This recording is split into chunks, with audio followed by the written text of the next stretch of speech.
Mbola ho ampitombon'Andriamanitra ho aminareo indray ry havana ny fahasoavany sy ny fiadanany ao amin'ny Jesosy Kristy tompo sy mpamonjy antsika. Ivavaka isika. Dera laza ho anao Andriamanitra rainay, Andriamanitra tsara sady mpanao tsara, mikarakara anay, mamonjy anay ao amin'ny Jesosy Kristy zanakao, mandroka ny herin'ny aizina tsy anam-pahefana aminay, manafaka anay amin'ny geja ny Satana. Tompo, mitenena aminay, roay ny fanahy ratsy, roay ny devoly, tsy horopaka ty anatinay, amin'ny anaran'i Jesosy Kristy.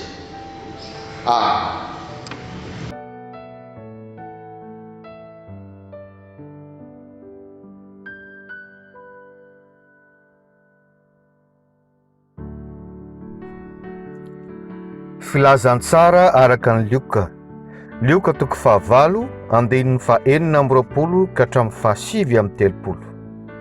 Vakina amin'ny anaran'i Jesosy Kristy tompo. Ny namoahan'i Jesosy demonia maro tamin'ny lehilahy anankiray tany amin'ny tanin'ny Gerasena. Dia nitody tany amin'ny tanin'ny Gerasena izay tandrifin'ny Galilia izy. Ary raha niala nankeny an-tany eto Jesosy dia nifanena taminy ny lehilahy anankiray avy tao an-tanàna izay efa nahana demonia, ary efa ela izy no tsy nitafy lamba sady tsy nitoetra tao an-trano fa teny amin'ny fasana.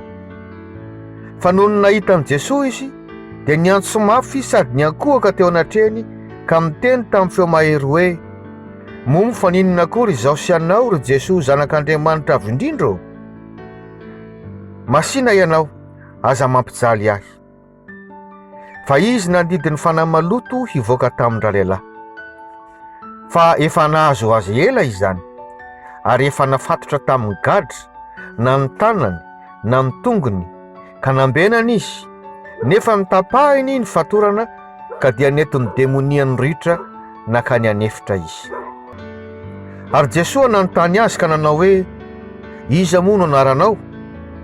Dia hoy izy, Legiona, fa demonia maro no efa niditra tao anatiny.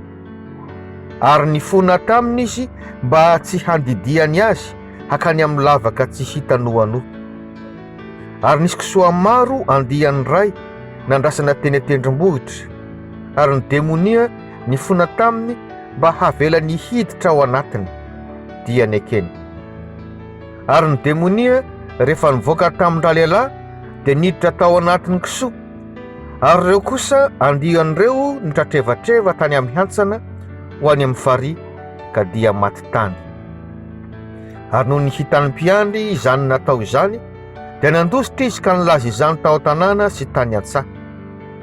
Dia nivoaka ny olona mba hizaha izany natao izany. Ary tonga tany amin'ny Jesosy izy dia nahita an-dra lehilahy izay efa nivoha amin'ny demonia. Fa indro izy nipetraka teo anilan'ny tongotry Jesosy, nitafy lamba sady hiary saina, dia raiky tahotra ireo. Ary izay efa nahita dia nanambara tamin'ny olona ny namonjena an'ilay demoniaka.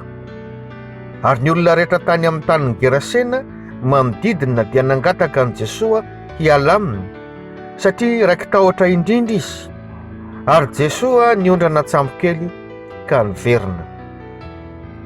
Ary ny lehilahy izay efa nivoha amin'ny demonia dia nangataka mba hitoetra ao aminy, nefa nampodiany Jesosy izy ka nataony hoe, modia hiany any an-tranonao ka ambarao ny zavatra lehibe nataon'Andriamanitra taminao. Dia nandeha izy ka nitory eran'ny tanàna izay zavatra lehibe nataon'i Jesosy taminy. Ray masino, manamasinanay amin'ny fahamarinana, ny teninao no fahamarinana. Amen.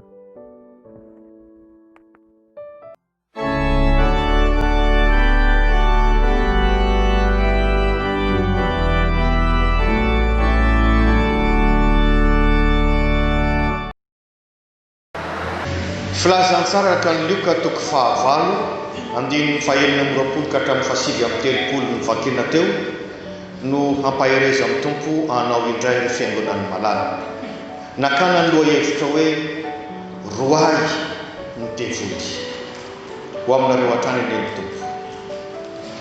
izany filazantsara mivakina tamintsika teo izany dia mitantara ny nandroan Jesosy demony maro tao anatina lehilahy anankiray rehefa niondrana tsamokely izy ka tonga tao amin'ny tanànany Gerasena izay ao atsimo atsinana ny ranomasiny Galili izany hoe any avaratr'Israely izany.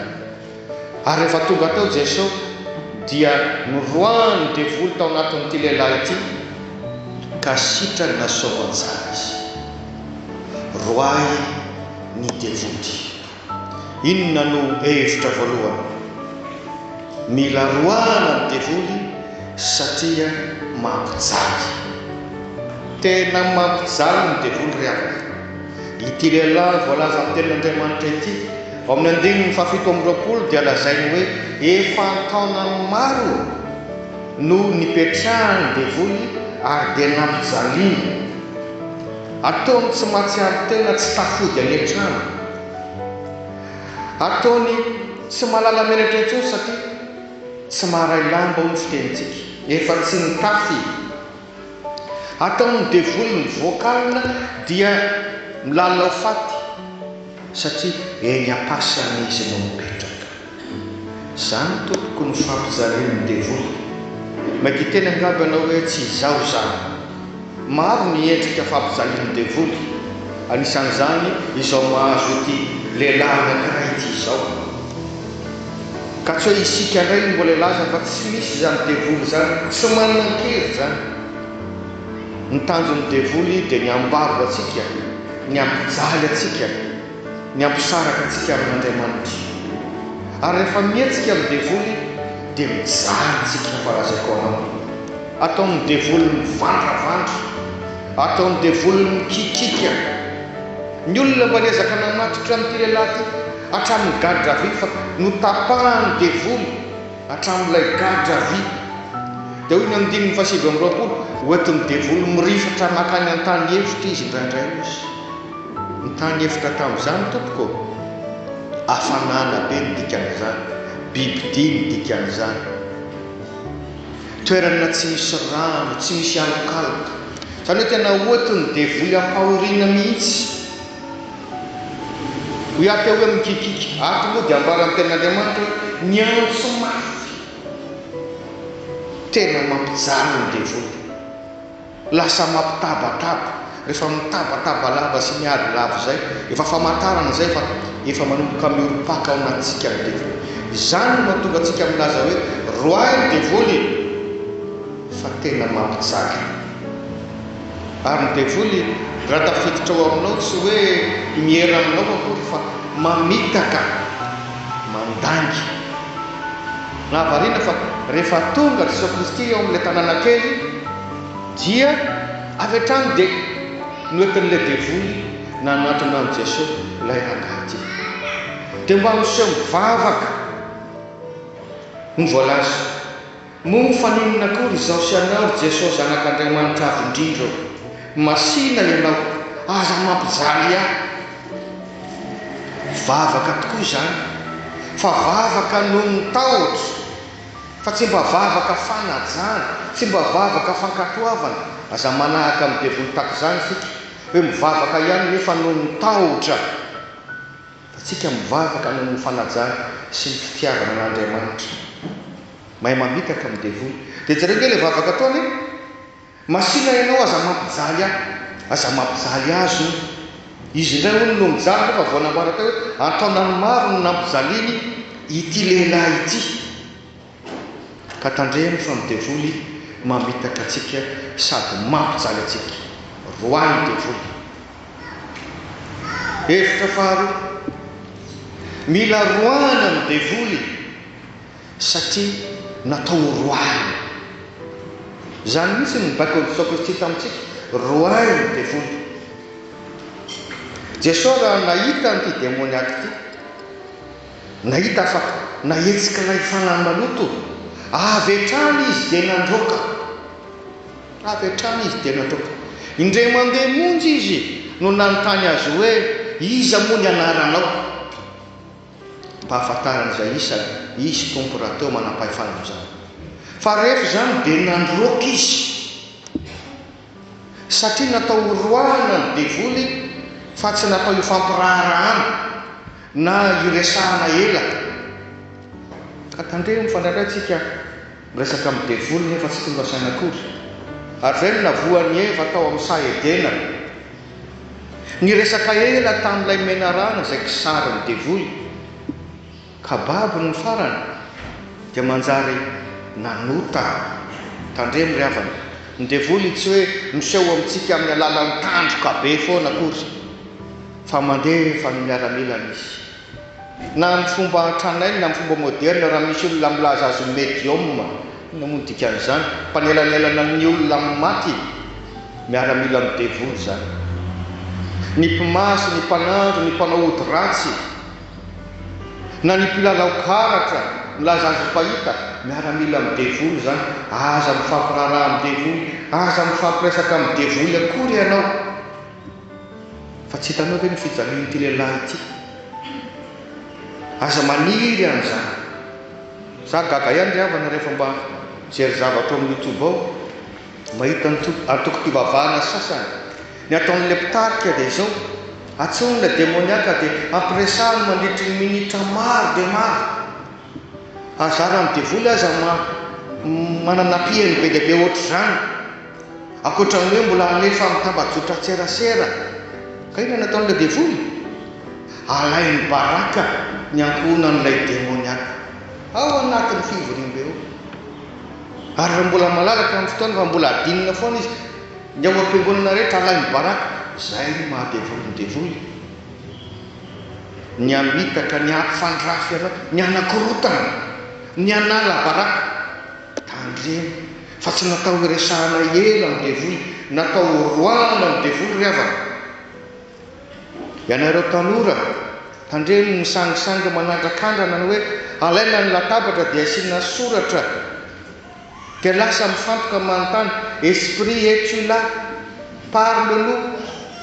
Fa dia milaza aminao fa hamaly anao tokoa izy. Zara amin'ny devoly azy ianao miantso azy, iresaka aminao tokoa izy. Fa tadilo olona zay tao taka nataony tamin'ny Eva ihany, rehefa miresaka maharitraritra aminao, ianao tsy haresin'ny devoly zany raha mbola resaka ato fotsiny. Tandremo aza misangisangy, tsy natao iresahana sy anontaniana izany ny devoly, fa natao roahiny devoly. Hevitra fahatelo, mila roahana ny devoly satria tokony vonjena le olona azo ny devoly.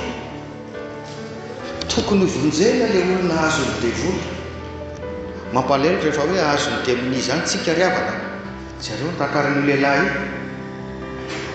Mampalahelo, tsy tokony tena intsony.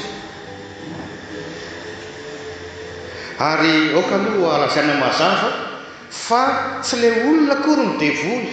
Ny devoly tsy nofa mandra fa fanahy maloto.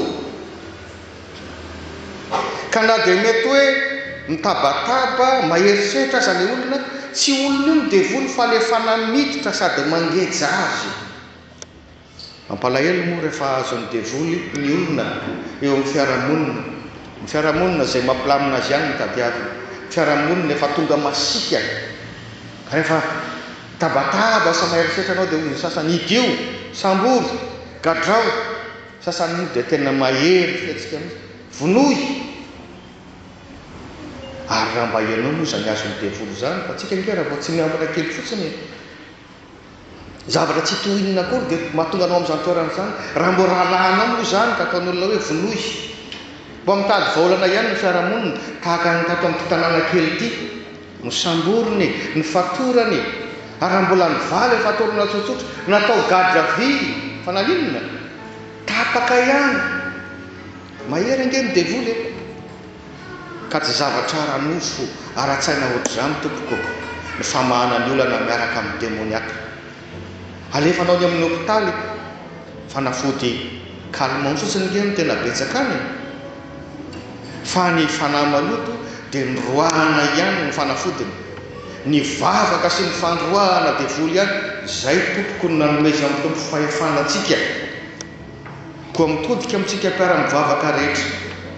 Rehefa mba tonga ny fotoana ny asa sy fampahirezana, aza mitsaitsaika maika ody ny songy fa tompontsoa anao no anatanterahany fiangonana an'izany, manatanteraka ny baiko ny Jesosy Kristy ny fiangonana raha manatanteraka sy mikarakara asa sy fampahirezana izany ho famonjenanao, fa tsy hoe efa miandry fa demoniaka be vao hoe iandrom-piandry sy paskera indray.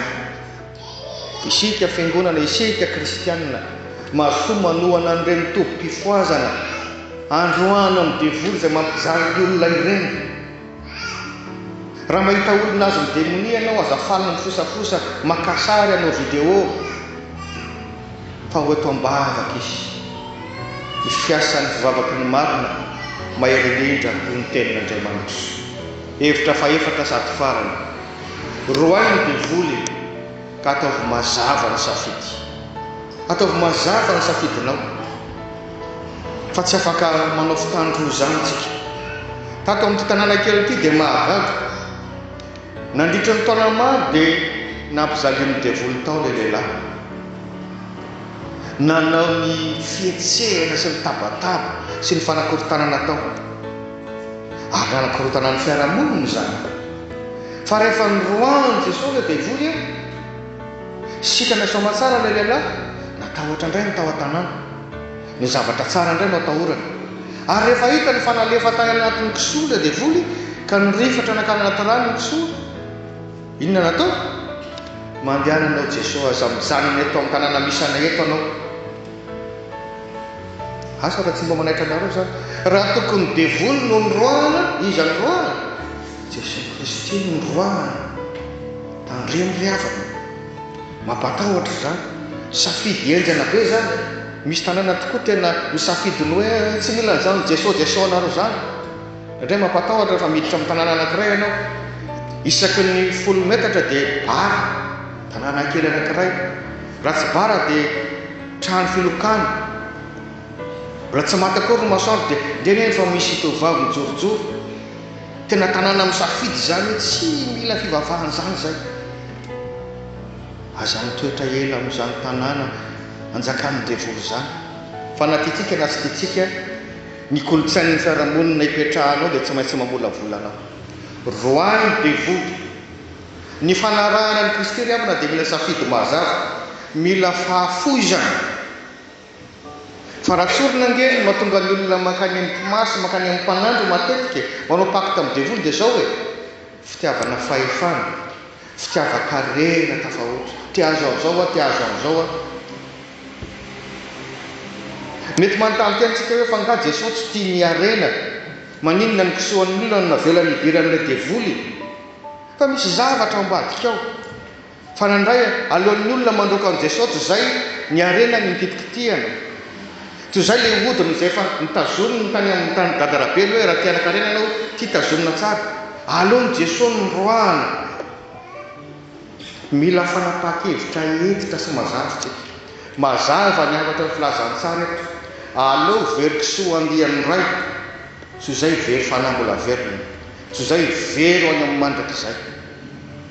Ary mampatsiahy ny tenin'i Jesosy zany manao hoe fa inona ny soa azon'ny olona raha mahazo zao tontolo zao nefa very ny ainy, inona no men'ny olona ho takalo ny ainy? Ataovy mazava ny fanapaha-kevitra, dia ny beba dory ny odinao raha mbola misy, ary raisy ny fanafahana tompoko. Izao no ambara eto am-pamarana riavana, izao ny vaovao mafaly anao, na dia fety sy mahay azy, na dia manan-kery azy any satana, dia matahotra ary mivoaka rehefa roana amin'ny anaran'i Jesosy Kristy. Tsy zaka amin'ny devoly zany mahita olona manana ny Jesosy Kristy, manonona ny anaran'i Jesosy Kristy amin'ny finoana izany. Asa matahotra n'izany devoly zany tsony ianao, efa fahavalo resy zany.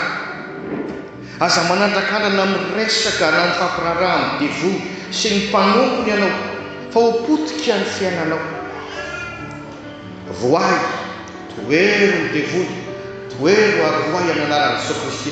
Jesosy Kristy no nanome fahefanany mino anao izany. Aza mbola miandry hoe aiza ny paster, aiza ny mpiandry, raha tsaroanao fa misy fanahy hafahafa manindry anao, tonony amin'ny anaran'i Jesosy Kristy, miala amin'ny devoly. Fa manjary tsisy hery ny fivavahantsika raha tsy ampiavy eo amin'ny fiainanao zany fa midevoly dia mbola hiasa mandrapiavy ny tompo eny amin'ny raolanitra. Roay amin'ny anaran'i Jesosy Kristy izy dia ho hitanao fa hanafaka amin'ny tompo. Amen.